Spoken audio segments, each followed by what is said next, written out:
Good evening. I'm Norman Robinson, and welcome to Affordable Housing Matters. You know, when looking for a new home, the first thing you should have to help you on your search is a real estate team that's there to represent your best interest. On this broadcast, we will sit down with a local agent who embodies the experience and competitive commitment needed to help guide future homeowners. Also on the program, we take a look at the work that is continuing to help redevelop the Lower Ninth Ward. We have a great show planned for you. Stay tuned. Don't go far.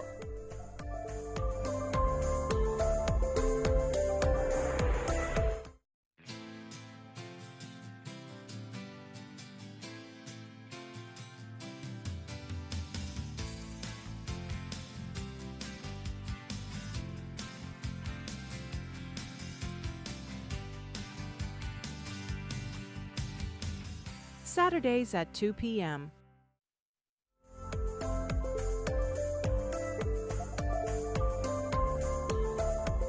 Delisha Boyd, LLC, was formed to create a competitive team of agents that embody a natural order of hard work and commitment to their clients. Joining me now to discuss more about her business and also discuss home ownership in New Orleans is Miss Delisha Boyd. Nice to have you here. It's a fabulous time to be here with you, of course. Absolutely. You know what I like about you is that you're doing really well with your real estate business, but you're still reaching out to help people in need of affordable housing. Absolutely. How is that? I've been so blessed that I believe it's my responsibility to reach back and help anyone that I can, because home ownership is definitely possible, and it's a great time to purchase. You know, interest rates are extremely low, floating between 3.75 and 4.25, you know, historically low interest rates. Now, if I'm a first-time home buyer, what steps should I take? One, let's start with first-time home buyers classes. We teach classes with Neighborhood Housing Services on Ferret Street and also out of my office on Saturdays every month. And Thursdays, there's financial literacy, because sometimes people don't realize how much money they actually do earn. Really? Oh, absolutely. We all do it. I had a give me an example. I'll use myself. How okay. about that? All right. I had a Starbucks fetish. I would go to Starbucks literally 7 days a week. Me and my daughter. That's $15 every time we go. 7 days a week. 7 days a week. I was spending nearly $400 a month on coffee. And when my accountant brought that to my attention, because at the time when you're doing it, you're spending $6. I work every day. I could spend $6 on coffee if I want to, but how ridiculous does it sound when you hear between $300 and $400 a month you're spending coffee? And that's on any level. You might go to the vending machine daily at your job, $1.50 every time you go. So all that little money adds up, and what we do is teach people how to eliminate the small amounts of money that are going out that we don't notice. Some people have cable. Nobody watches 500 channels, so you need all those channels. True. So you can reduce that fee. Check your insurances regularly to see if you're overinsured. The longer you live in your house, you don't need as much. So check those things. So there's ways to save money that we don't even realize. And you teach all of that in this class? We sure do. Financial literacy every Thursday. We sure do. Does it cost me anything to go to that class? There is a fee to sign up with Neighborhood Housing. Neighborhood Housing is a nonprofit business, but I think the fee is $99. That's a one-time fee? One-time fee. We get you ready for home ownership. We check your credit scores. If you need help with credit restoration, we help with that. But there are programs available right now that can get people into houses with scores as low as 580. Really? Yes. FHA. Now, all banks won't do it, and they're allowed to set their own restrictions within FHA guidelines. So some banks will tell you 620, some will tell you 640, but there are lenders that will abide strict FHA and get you in at 580. But you got to have the right realtor, right? You got to have the right team to get you into the house, right? Because it is a little more difficult. Not that your interest rates are going to be any higher, but they do require more from you. And I generally tell people you're asking someone to loan you in excess of $150,000 or $200,000 or $300,000. If they ask your shoe size, give it to them. You know, you're not borrowing $30. Absolutely. So they do require a little more paperwork, but in the end, you have a home that is far cheaper monthly than it is to rent in our city right now. Rents are historically high. So you're telling people that actually they can have a home where they're paying less for a mortgage than they are for rent. Absolutely. So you can buy a house for $200,000 and your mortgage be $800 a month. you can't rent a house of 15, 16, 1,700 square feet for that amount right now.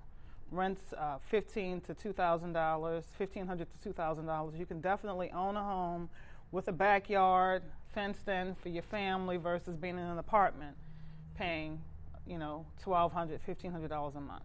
Now, how long are these classes?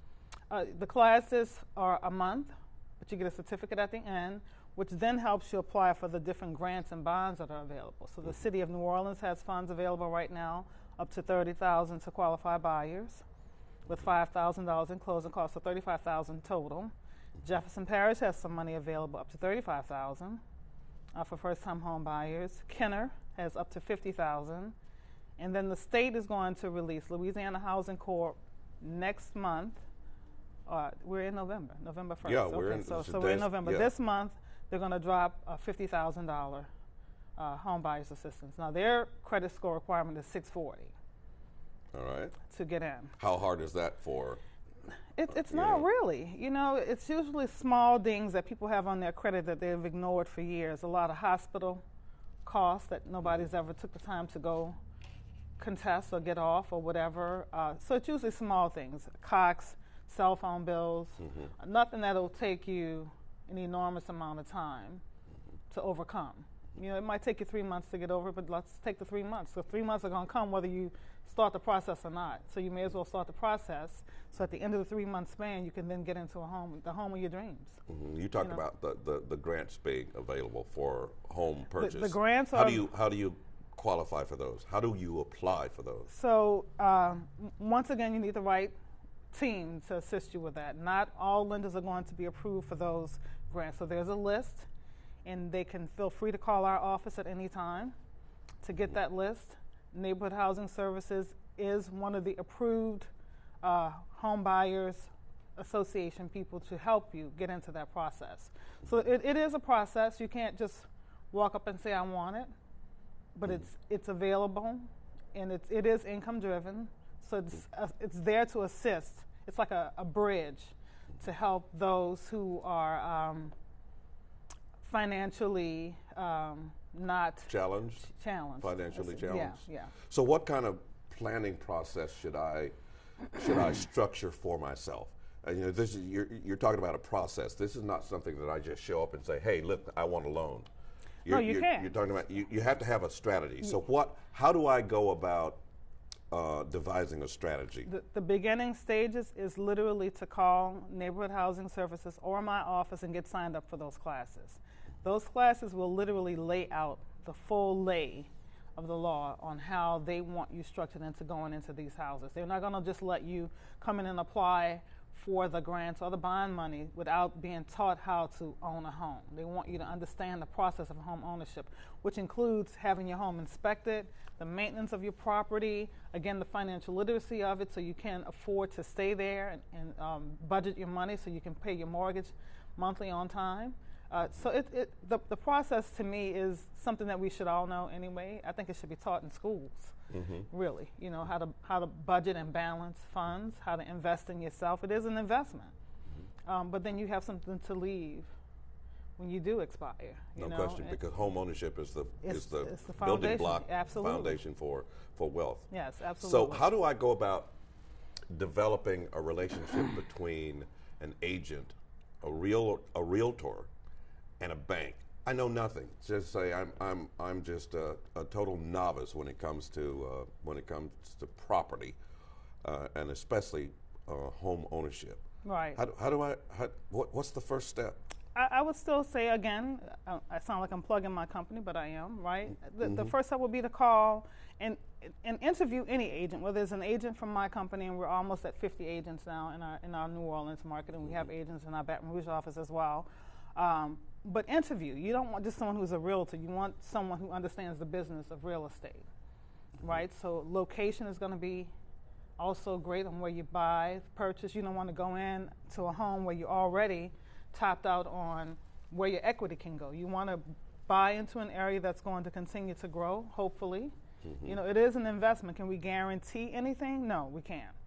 because we can have a hurricane next week. Well, hurricane season is over, but any type of catastrophe could come along and then change the structure or the dynamics of what's going on in the neighborhood. It is an investment, but I believe it's the safest investment. So you need to be educated on insurances. Shopping your insurances around for your property, because it's just as important as having your car insured. So things like that need to be taken into consideration. Not all realtors understand the business of real estate. And then understand this too. You're not, on your first home, you're not necessarily going in to buy your forever home. Right. It's your first home, right? And your first home, wherever it is and however much it costs, and although it may not have all of the things on your list, it's better than you renting in an apartment of 700 square feet that belongs to someone else, because you're paying a mortgage, you're just paying somebody else's mortgage instead of your own, instead of investing in yourself and into your family. So I do stress that, especially with young homeowners. Stop looking at it like you're moving into English Turn or Lakeview tomorrow. You're not. But you can build to that, because then this property can become the catalyst to your next, whether it's from the equity in your home, or you can have a rental property, or you could sell it and take the proceeds and move on to your next property. But again, it's an investment in yourself. So you're paying your own mortgage instead of somebody else's. I keep asking this question because I want the viewers to understand, those viewers who might be out there searching for something. I want them to understand, is there a central clearinghouse number that they can call to get started? Absolutely. 504-533-8701. That's our office, 504-533-8701. You can go to our website, delishaboyd.com. There's a link on my website that takes you straight into neighborhood housing website to sign up for the class, for the homebuyers class. And literally you meet with everyone that's going to be on that journey. Inspectors, lenders, financial people, people who can help you with credit restoration if you have some dings on your credit that you think are there that could hold you back. You meet someone from every part of that journey that can assist you with every part of it. So realtors, lenders, inspectors will be there to meet with you on those Saturdays when you come in. So you get to ask questions, take notes, to help you along. And then once your journey begins, all of those people are people you can reach out and touch. So if you've met a lender there that you like, you can call during your journey. If that lender's not suitable for you, if that lender's not a great fit, but then you have an avenue to call someone and say, well, this lender's not really working out for me. Can you refer me to someone else? Because there's several lenders, and like I said, not all lenders will do 580 or better, right? So you may start out with somebody who says, well, I need you at a 620. Then that lender may not be the one for you. So call and ask for questions and ask for leads on where you can go to help with your particular situation. Last question, because we're running out of time. Oh, gosh. Unfortunately, Yeah. I know you could talk forever. I could. What would be your parting advice? What is the most important thing that people should remember? Most important thing is that home ownership is attainable. Don't think that because no one in your home, your family has ever owned a home, you can't. Don't think that you don't make enough money, so you can't do it. There are, I call the bond funds and grant funds gap loans that are forgiven, basically. So if on your own right you're only approved for $100,000, but you get $50,000 from the state, then you can buy a house for $150,000, which can change the dynamic of your neighborhood. It is definitely possible for everybody to attain home ownership. Your journey may be different from someone else's. I may need to get your credit together. I may need to help you balance your money better, budget your funds, but it's definitely possible. So what I would like to leave with is knowing that if you dream it, want it, contact us. We'll help you get there. Thank you very much. Absolutely. It's always great having you here. Always great to be here. All right. Yes. Good fortune. Yeah. Coming up right after this break, we will catch up with a local nonprofit who's doing great things in the lower 9th Ward of New Orleans. You're watching Affordable Housing Matters on WLAE.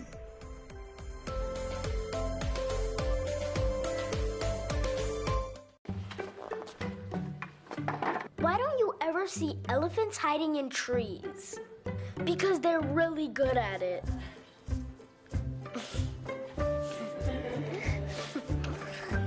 Yeah, I get it.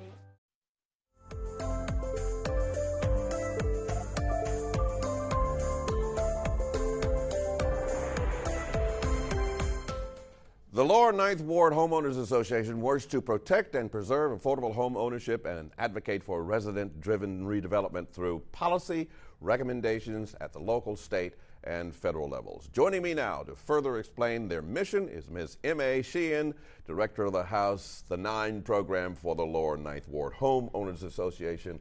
Welcome to Affordable Housing, Ms. Sheehan. Thank you. It's so good to be here again. Well, it's nice to have you back. So what is the mission of the Lower Ninth Ward Homeowners Association? Our mission is the preservation and creation of home ownership and the resident-driven revitalization of our historic community. And how's that working out? Oh, there's so many exciting things happening in the Lower Ninth Ward right now, especially on the home ownership creation side. Mm-hmm. We had a delegation from the American Institute of Architects come last year and spend several weeks with the community developing recommendations, and so now we have working groups actually in the areas of economic development, infrastructure, culture, and housing, implementing those recommendations. So there's this whole community coming together to work on home ownership creation. Talk about how that works when you're talking about economic development and culture development. Specifically, I'm interested in that. So economic development, we have just been, we are an economic development district, mm-hmm. and the state legislature just revitalized that this year. And so we're looking at all different sorts of larger scale economic development initiatives. Mm-hmm. We just got our first grocery store since Katrina. Oh, congratulations. I know, so that's a huge thing. And in terms of economic development and culture, Miss Leona Tate, who you may be aware of in 1960, mm-hmm. she integrated the schools in New Orleans by going to the school in the Lower Ninth Ward when she was in first grade. Mm-hmm. And she is turning that building, McDonough 19, into an interpretive center, and upstairs will be affordable senior housing. Wow. Yeah, so that's like an anchor institution that can really make a difference in the neighborhood and the recovery. Now, is there any particular area of land space that you're concentrating on? So in the Lower Ninth Ward, there are really kind of 3 separate sections. So the area near the river is the Holy Cross neighborhood, mm-hmm. and that area is in pretty good shape. It's got a more historic housing stock. And so it's actually getting spillover from the Bywater. As Bywater fills up, people are moving to the Holy Cross neighborhood. So that area is actually in pretty good shape. Then the area between St. Claude Avenue and Claiborne Avenue is also really moving along in its recovery. We're still in some ways in the recovery phase. Mm-hmm. And then the area from Claiborne Avenue back to the Bayou is the one that has the smallest population. Mm-hmm. But the area lakeside of Claiborne is starting to move back from Claiborne Avenue and expand down the mm-hmm. down the neighborhood. So how does that fit into your vision for your Build the Future project? Yeah, so we are particularly interested in the area between, right now, especially between Claiborne and Galvez, mm-hmm. because we want to keep the development moving back. Also, there's a little area around we finally got our high school back. Mm-hmm. So the Martin Luther King mm-hmm. Jr. High School, which used to be lawless. We're also focusing on the area around there for home ownership creation. Mm-hmm. So what about the movement or the effort to return people who left yes. to the places where they were displaced from? Yes. What about that effort? Yeah, let me give you a quick bit of background. I know that people in this city would know, obviously, that the Lower Ninth Ward is not lower than the rest of the city. Right, it's just downriver, right? Yeah. And the flooding was the worst because the most water came into that area and the levee breaches were the worst. But I also want to give you a little background on the neighborhood just to show why we focus on home ownership. And that's because before Hurricane Katrina, we were 59% homeowner. I'm well aware of that. Much higher. No, you are. Not everybody is. Much higher than the city average, and for an African-American neighborhood, mm-hmm. Historically high, one of the highest mm-hmm. in the country, right? So that was the strength of the neighborhood. It was mm-hmm. working-class families, but they had been able to acquire their homes and pass them on to their children. More than 50% of the homeowners didn't have mortgages. That's right. Because they had worked so hard and kept them in the family. So that's why we're really focused on home ownership creation. We are at a moment now where we're really kind of at a tipping point. We actually, from 59% before Katrina, we now have more renters than homeowners. And I see us at this tipping point where we can either get gentrified as bywater spillover moves to the neighborhood, or tip to really concentrated low-income housing, which we're not in what they call an opportunity neighborhood. We don't have good public transportation. We don't have, grocery stores. We don't have amenities, and so it would be bad to be too concentrated in low-income housing. It would also be bad to have no room for people to move back who were there before. So that's why we're really trying to hit affordable home ownership. That gets the people who were there before back. Who are you working with to make these things materialize? So in terms of the homeowners themselves, for years we've been doing outreach to the people who haven't gotten back yet, and now we're sort of reinvigorating that outreach with regard to the new programs. And so in these new programs, obviously, as you know, to create new housing, you have to get the homeowners first. And so one of the other things we're doing, we're working with the mayor to establish homeownership counseling in the Lower Ninth Ward. So there are lots of great counseling centers around the city, but we want to have it specifically in the Lower Ninth Ward to make it more accessible. That allows you to get bank financing. And then also we're working with the city on other kinds of subsidies like this off-second program. Nora has the land, and so we trust that when we have the other pieces up and running, we'll be able to get the land from Nora. I should say I'm also on the board of Nora. Well, that should give you some kind of, how should you say, entree into what it takes to make things happen? Yeah, I have actually been working really closely with Nora for a long time, so it's really nice to make that an even closer relationship, yeah. And Nora is really focusing on the Lower Ninth Ward, and we're trying to, the board especially is very committed to home ownership, and so working with the staff, we're really working on that. And there's one program right now, they're just doing 10 new home ownership properties with really significant subsidies, and we want to expand that. You mentioned home ownership counseling. How does that work? So a lot of the subsidy programs require you to go to a HUD certified counseling program, and one of the big things they do is credit repair. So in low-income neighborhoods, there are more often people who have bills that haven't been resolved for various reasons, obviously, and so it's harder to get credit if you're in a low-income neighborhood, right? Yeah, that's so you true. need extra help clearing those things up. And so that's really one of the big things that homeownership counseling does. And at the end of the counseling process, the program helps you connect with a bank to finance you. So one of the big pieces, obviously, is getting financing, and the homeownership counseling is designed to help the individuals with their financing. Aside from that, what is your greatest challenge? Well, in the Lower Ninth Ward, it costs more to build a house than its market value. Why? Market values are low. Wow. Yeah, and because there's such a glut of land, for one thing, and because of the lack of services, and also because with our return rate is only 40%. That means there are 60% vacant lots, and a lot of those are overgrown, so that really depresses the market value. So how do you see your way out of this quagmire, right, for lack of a better word? Well, we are really grateful. The mayor is deeply committed to the Lower Ninth Ward. So it will definitely take public subsidy to make the housing available to the people who lived there before and their family members and members of the community. So the homeownership counseling helps us get bank financing, but we will also need public subsidy. And the mayor is really committed to the Lower Ninth Ward.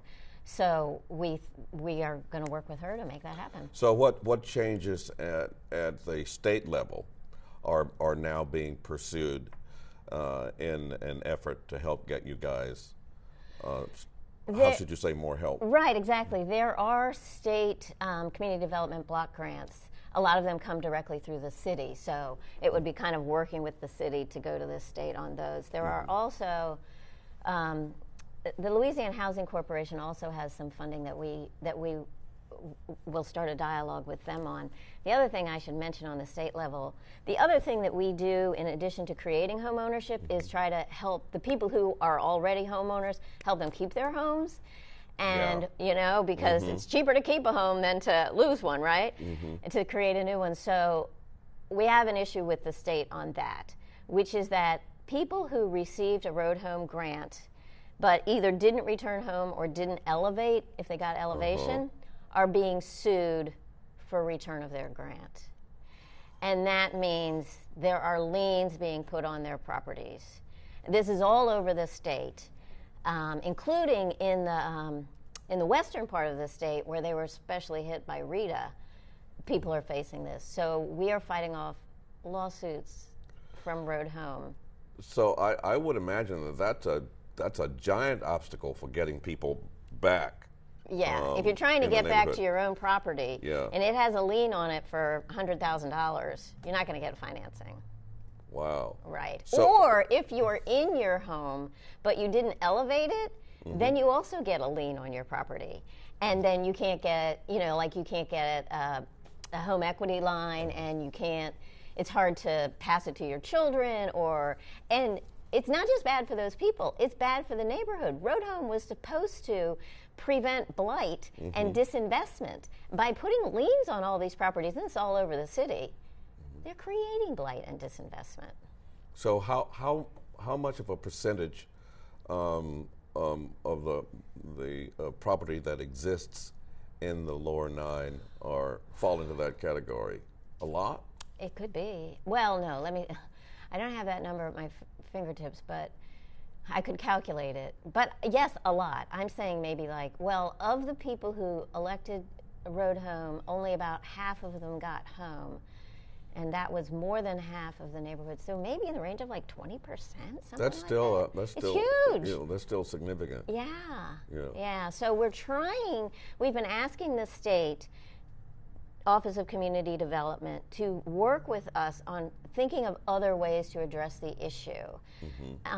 But we have not had success. But you're still plugging away, right? In the effort to try to get them to change their mind, right? Exactly. What has been their reluctance? What they do are they say? Saying that so we're encouraging them. So they sue somebody for, say, $30,000, and the person's on a fixed income and can't pay back $30,000 in 5 years, right? So we're encouraging them to enter into a settlement that says, okay, they'll pay back $15,000. And they're saying they can't settle for less than the entire debt. No debt collector does that. Debt collectors would rather receive part of the debt than nothing. Yeah, makes sense to me. Right? They do it all the time. They compromise in order to get something instead of nothing. They're saying, no, we won't compromise. And HUD has oversight on this, but I can't find anything where HUD says you're not allowed to compromise. So that continues to be a stumbling block. Yes, exactly. Okay. Aside from that, what do you see going forward? We're running out of time. Well, like I said, the homeownership creation, we are really making that our focus now, and we are working very closely with the mayor. And it's a moment of real excitement in the neighborhood. We have this whole group of housing, of neighborhood people focusing on housing to put all the pieces together. So we're super excited about it. All right. Well, we'll be watching to see what happens. Thank you. All right. M.A. Sheehan, thank you for being here. Oh, thank you so much, Norma. I really appreciate it. You're very welcome. Oh, excellent. Okay, good. All right. We will be back to wrap up the show right after this break.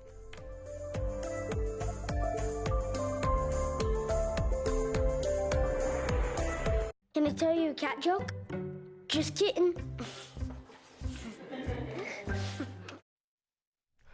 We would again like to thank both of our guests for joining us this evening on our program. For those who would like to rewatch this or any other past episodes of Affordable Housing Matters, please visit WLAE.com and click on the programming link. There are all previous episodes of this program are available to be viewed at your leisure. And thanking you all for joining us, I'm Norman Robinson. Have a good night.